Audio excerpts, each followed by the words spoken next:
Oiê! Tá começando mais um Bem Viver. Eu sou a Aline Macedo e te convido para essa boa prosa que une os saberes que nascem do povo e as lutas que semeiam futuros possíveis. Tudo isso unindo agroecologia, saúde, cultura popular e uma alimentação mais justa e saudável para todos. Bora nessa? Conheça um vilarejo na China que mostra como a tradição e o desenvolvimento podem caminhar juntos. Aprenda como a compostagem é um meio para transformar restos em vida nova para o solo. Em São Paulo, a Praça Roosevelt guarda histórias que ajudam a contar a memória da cidade. Tem receita junina. Isso e muito mais agora no Bem Viver. A China aposta no desenvolvimento local. Um exemplo vem do sudoeste do país, na província de Yunnan. Lá, uma aldeia isolada por mais de 1.300 anos virou patrimônio da Unesco depois de uma iniciativa de um morador local e de políticas públicas de revitalização rural. O nosso correspondente Mauro Ramos nos conta mais sobre isso.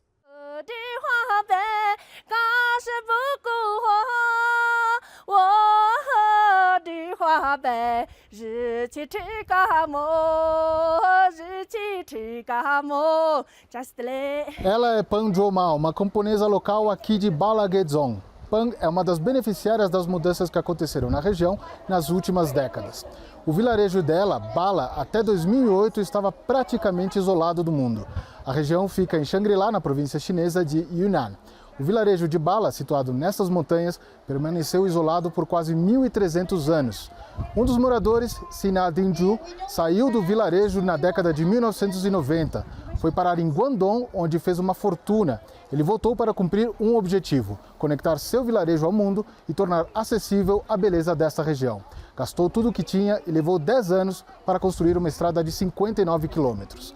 Em dezembro de 2009, um ano após a abertura da estrada, Balagedzong recebeu o status oficial de segundo nível mais alto do país para áreas de ecoturismo.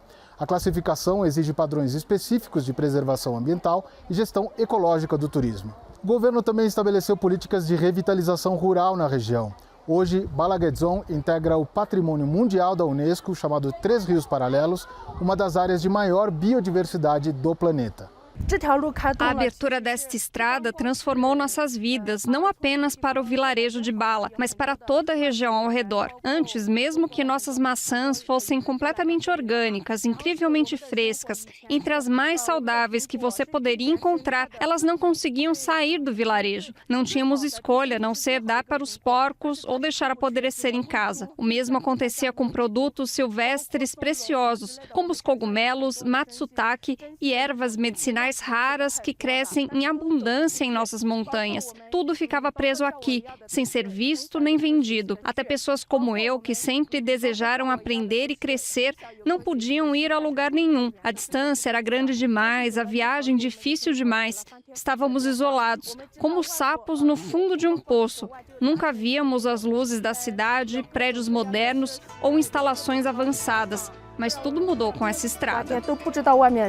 Tenzin é guia local em Balagedzong. Ele conta o início da história da estrada que representou o começo da conexão de Balagedzong. Nascido aqui em 1964, o senhor Sina Digzu cresceu em uma época em que o vilarejo de Bala era sinônimo de pobreza, isolamento e atraso, mesmo para os padrões das aldeias mais remotas nas montanhas de Shangri-La. Com apenas 10 anos, ele saiu do Canyon pela primeira vez, obrigado por uma lesão nos olhos que exigia tratamento na sede do condado. Naquela época não havia estradas. A caminhada levava quase uma semana. Quando chegou era tarde demais, ele havia perdido o momento crítico para o tratamento e sua visão não pôde ser completamente restaurada. Na longa caminhada de volta para casa, um pensamento se enraizou em sua mente jovem. E se um dia eu pudesse construir uma estrada até o meu vilarejo? E se eu pudesse trazer o mundo exterior para o vilarejo de Bala? Alguns anos após finalizada a estrada, a China entrou na fase conhecida como socialismo com características chinesas na nova era, onde a erradicação da extrema pobreza e a chamada revitalização rural se tornaram centrais. Pan Zhoma fala sobre o que representaram essas mudanças. Agora nossos filhos podem ir para a escola fora do vilarejo. Turistas, tanto nacionais quanto internacionais, vêm nos visitar, trazendo curiosidade e oportunidade. Nossa cultura local, incluindo as canções tradicionais de velório, finalmente está sendo compartilhada e apreciada além das nossas montanhas. Todo mês ganho alguns milhares de yuans de forma confiável. Com essa renda, minha família construiu uma casa nova, algo que nunca poderíamos ter imaginado antes. Como em outras partes do país, o turismo e a preservação ecológica fazem parte da estratégia de revitalização rural. Danzin detalha como isso funciona em Bala Ghezo. O que vemos aqui agora são as antigas casas dos moradores. Hoje, a parte dos fundos desses prédios foi cuidadosamente renovada como pousadas boutique. Atualmente, as duas moradias tradicionais melhor conservadas de todo o vilarejo estão à nossa direita. Aqui tem a bandeira do partido içada na frente e o prédio logo à frente dela. Essas duas estruturas são os exemplos mais intactos da arquitetura original do vilarejo de Bala. Além disso, o prédio com a bandeira foi transformado em um museu residencial popular. Por meio desse espaço, os turistas podem ter uma compreensão mais profunda do patrimônio cultural do vilarejo e do modo de vida autêntico que persistiu aqui por séculos. Pan conta que o impacto da estrada e das posteriores políticas em Bala Ghezo foi além da vila de Bala. Pessoas de aldeias ao redor agora têm a chance de trabalhar aqui. E o importante é que ninguém é recusado por falta de escolaridade ou por não corresponder a algum padrão superficial. Simplesmente nos dão uma oportunidade justa, muito semelhante a um programa direcionado de alívio à pobreza. Por meio do trabalho honesto, nossas condições de vida continuam melhorando. Somos profundamente gratos, não apenas pela estrada em si, mas por tudo o que ela trouxe: conexão, dignidade, esperança e um futuro para gerações que virão.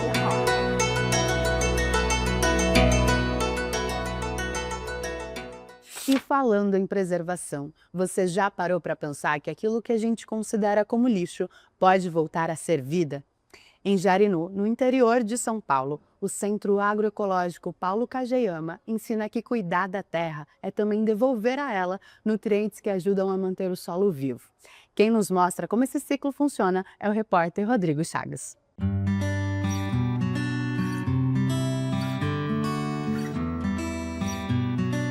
A base está na ciência. Nada se cria, nada se perde, tudo se transforma. Tudo que brota da terra, um dia, volta para ela. Hoje, o Bem Viver te explica como funciona uma compostagem orgânica, uma tecnologia simples e barata que devolve os nutrientes para a terra em forma de adubação. Há vários métodos de compostagem, mas todos combinam resíduos orgânicos, como restos de colheita, estercos e sobras de alimento, com matéria seca, como palha, folhas, restos de poda e serragem. Os assentados Adriano Freitas e Cauê Sanches, estudantes do Centro Agroecológico Paulo Kageyama, em Jarinu, interior de São Paulo, vão nos ajudar a explicar como funciona. Esse processo é importante da agroecologia, que a gente consegue formar um ciclo dentro da unidade camponesa, né? Isso a gente trabalha bastante na agroecologia, nas unidades de produção familiar camponesa. Bora então para o passo a passo? Vamos aprender o método de compostagem termofílica em leiras. O nome parece complexo, mas na prática o funcionamento é simples. Tudo começa lá na cozinha, com os restos de alimentos, como nos explica a Fátima. A gente vai separando assim.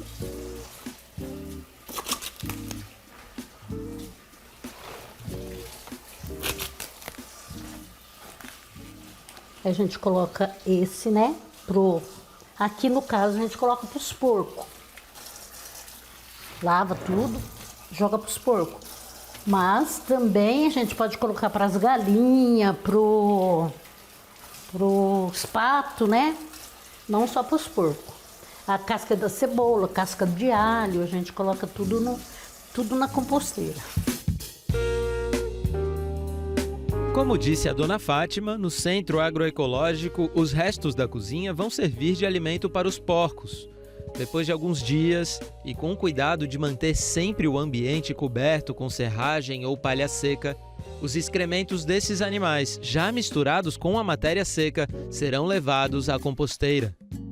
Nessa quidilheira, depois que vai lá para os porcos, a gente vai trazendo aqui e a gente vai formando como se fosse uma lasanha, poderia se dizer assim, em camadas. Na composteira, cada camada mencionada por Adriano precisa ter um equilíbrio entre matéria seca, rica em carbono, e matéria úmida, rica em nitrogênio. É a chamada relação carbono-nitrogênio, em que cada elemento dá sua contribuição para os micro-organismos que fazem a compostagem acontecer. Tem uma relação que a gente fala carbono-nitrogênio. E aí... Nitrogênio pode ser os restos de alimentos de uma casa na cidade, Sim. Ou no caso de vocês aqui, os excrementos do porco, né? Sim, que vai estar mais concentrado a parte de nitrogênio. E o capim está mais concentrado essa que a gente fala que é do carbono. Mas basicamente é isso, é palha e alguma coisa úmida. Que aí seria o carbono, seria uma parte da lasanha e o nitrogênio seria o queijo e o presunto, né? Que normalmente a gente usa. Entendida essa regra básica, basta montar as leiras, cuidar para que a matéria não fique nem muito seca, nem muito molhada e, periodicamente, fazer o controle da temperatura. Lembra que falamos do método termofílico? Pois é, este é um método que gosta de calor. No nosso caso aqui a gente usa um vergalhão, mas pode ser um termômetro. No vergalhão a gente deixa ele ali, quando a gente tira ele, que a gente não consegue colocar a mão, suportar ali, é que é essa temperatura que está chegando mais ou menos a 60 graus. Então está começando já a eliminar os patógenos. Mas quando começa a 70, esquentar muito, tem alguns micro-organismos benéficos para a compostagem que começa a ser eliminado também. Então aí que é a hora da gente entrar com esse quarto elemento que é o ar, que é a aeração. O processo então para resfriar é remover. Aí remover, o ar entrar. Deixa entrar e aí a temperatura abaixa e cai para os 40 graus, que é o ideal. Repassando então, pessoal, os 4 elementos básicos. 1. Relação carbono-nitrogênio. Se deu mau cheiro e mosca, mais carbono. Se ficou muito seco e parado, mais nitrogênio. 2. Umidade controlada, nem úmido, nem seco demais. 3. Temperatura, quente, mas não demais. 4. Aeração. De vez em quando precisa entrar um ar para resfriar e não ficar muito quente, mas também para manter os micro-organismos que fazem a compostagem acontecer. Eles, assim como nós, precisam de oxigênio para sobreviver. E o resultado desse processo, o Cauê vai nos mostrar agora. Aqui a gente tem o resíduo sólido, que a gente usa aplicando na própria terra quando a gente vai plantar.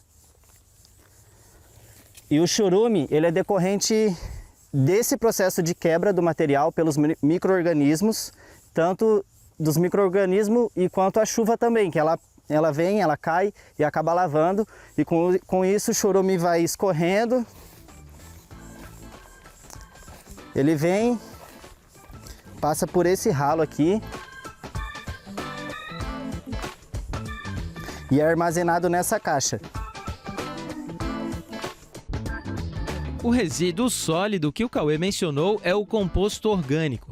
Tem cheiro de terra, é rico em humus e nutrientes como nitrogênio, fósforo, potássio, cálcio, magnésio, entre outros. Você pode usar para adubar a sua terra.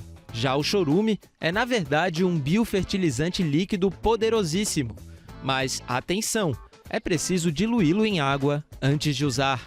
A gente acabou de aprender com o pessoal do Centro Agroecológico Paulo Kageyama como fazer uma compostagem no meio rural, aplicado a um sistema agroflorestal. Mas você também pode e deve fazer na sua casa no meio urbano. Para isso, eu indico que você consulte a Yara, a inteligência artificial da reforma agrária e agroecologia, para aprender o processo passo a passo. Ah, e para você que mora no campo, também vale conferir a Yara para tirar suas dúvidas. Ela está cheia de conhecimento agroecológico para compartilhar. Até a próxima!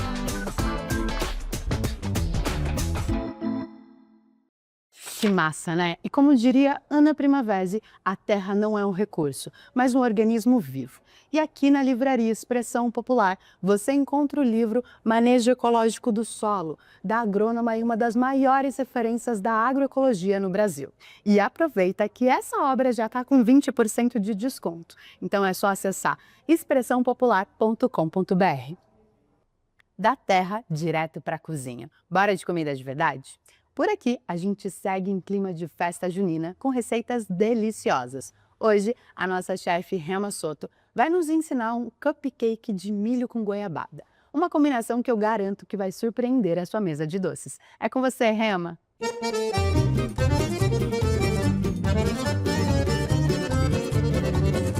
Oi, meus amores, tudo bem? Continuando com nossas receitas juninas. Hoje a gente vai fazer um cupcake com cobertura de goiabada. Ficou curioso? Vem comigo! Para essa receita vamos precisar de 4 ovos, 60 gramas de manteiga, 240 gramas de açúcar, 240 gramas de farinha de trigo, 240 gramas de farinha de milho, uma pitada de sal, 240 ml de leite, uma colher de sopa de fermento em pó, 100 gramas de goiabada, 200 gramas de creme de leite. Começamos nossa receita batendo ovo, açúcar e manteiga, até ela ficar esbranquiçada, tá?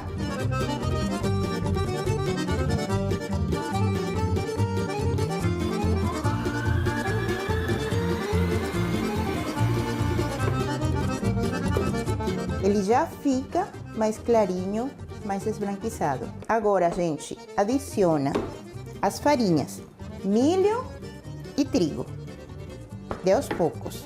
Eu vou colocar a metade do leite, a pitada de sal e o restante.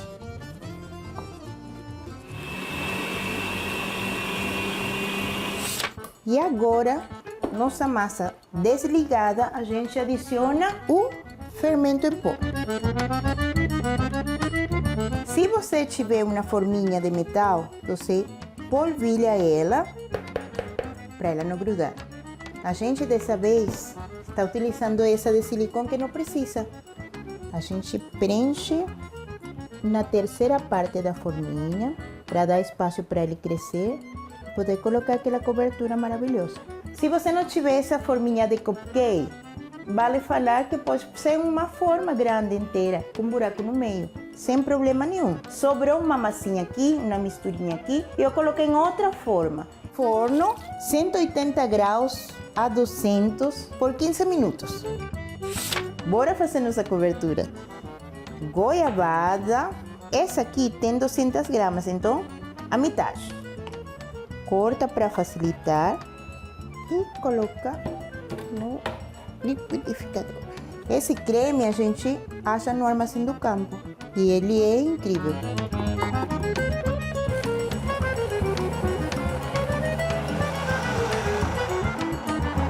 Prontinho, agora é só aguardar nosso cupcake.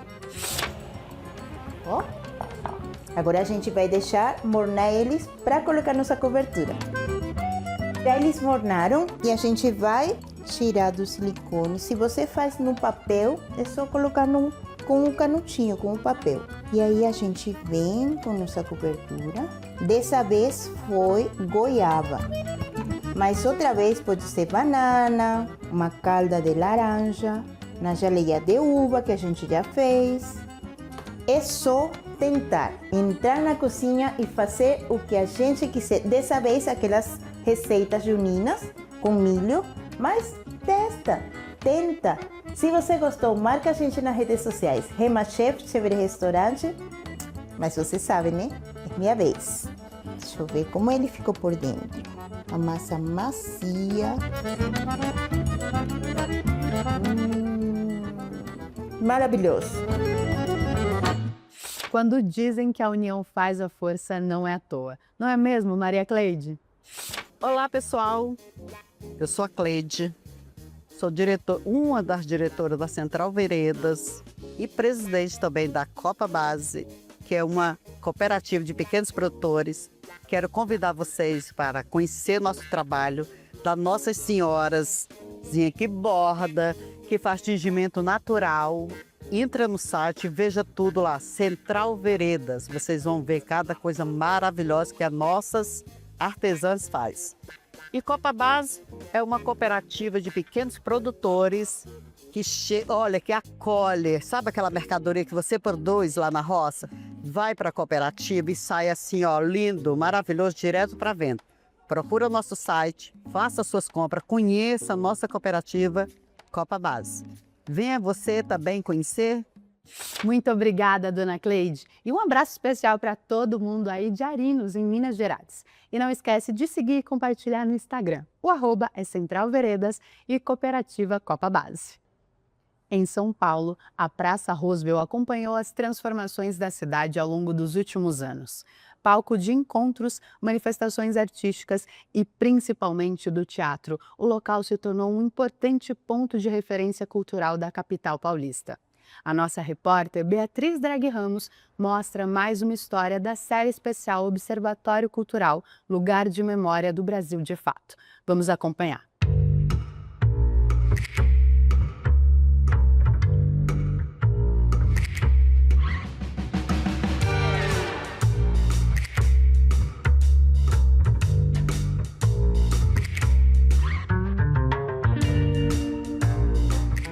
Polo histórico da cena cultural independente, a Praça Roosevelt une memória, formação artística, resistência cultural e construção de memória coletiva em meio às transformações urbanas do centro de São Paulo.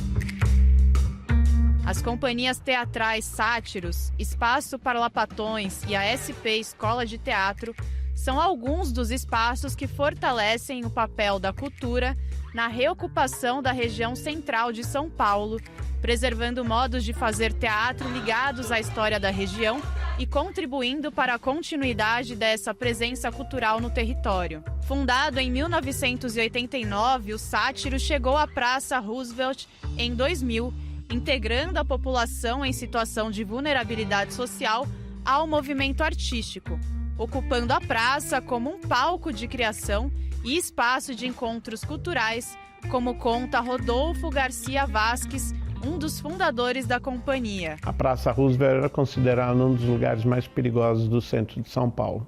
E nós começamos a conviver com a comunidade local, principalmente os traficantes e as prostitutas, mulheres trans e os garotos de programa. Chamamos alguns deles para trabalhar conosco, porque a gente sentia que a gente tinha que se integrar nessa região e conviver e estabelecer um vínculo com a região, né? Então, foi aí que começamos a trabalhar também com temas relacionados à nossa convivência com essa realidade da Praça Roosevelt.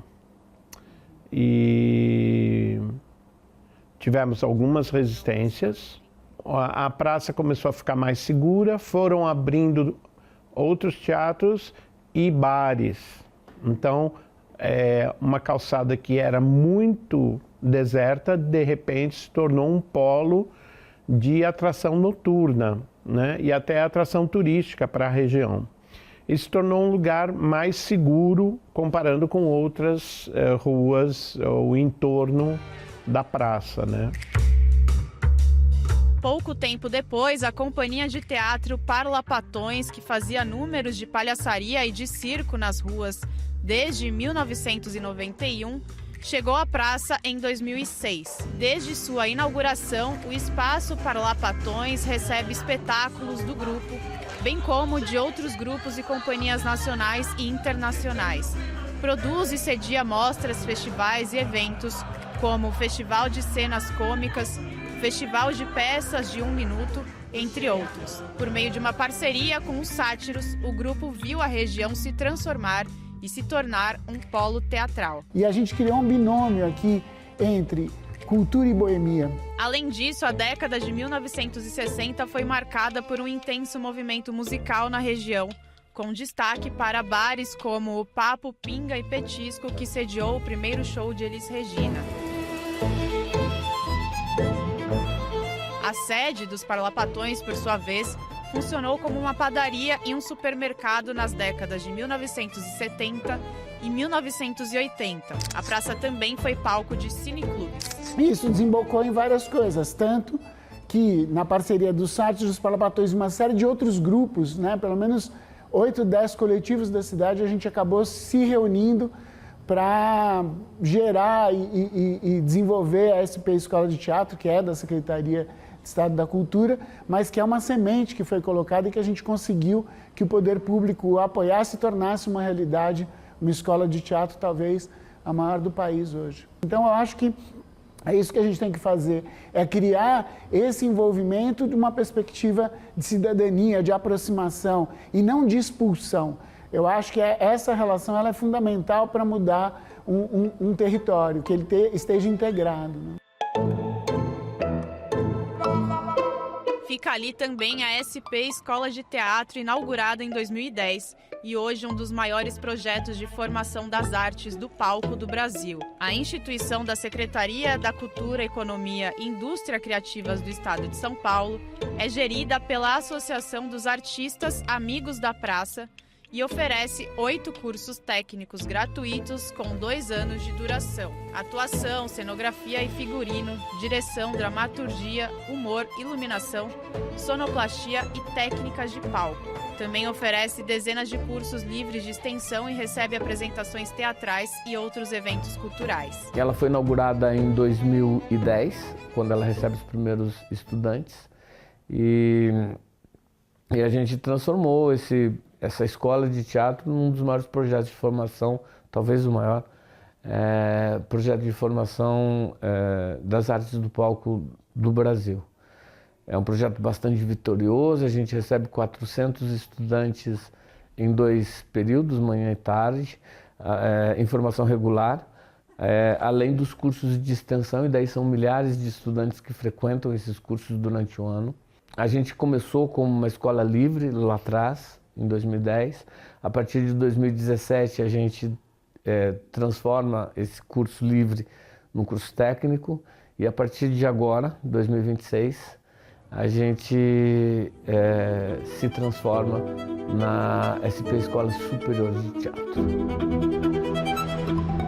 Atualmente, o Espaço Parlapatões está com mais de 10 peças e eventos em cartaz. Entre eles, o espetáculo O Retrato de Dorian Gray, 2 Palitos, e a oficina de improvisação teatral. Já a Companhia de Teatro Sátiros está com programação aberta para a oficina de teatro Os Sátiros e com sessões de filmes no Cine Sátiros Bijou. Hoje, os teatros da região ajudam a preservar essa memória cultural, fortalecendo a relação entre arte, comunidade e o território do centro de São Paulo.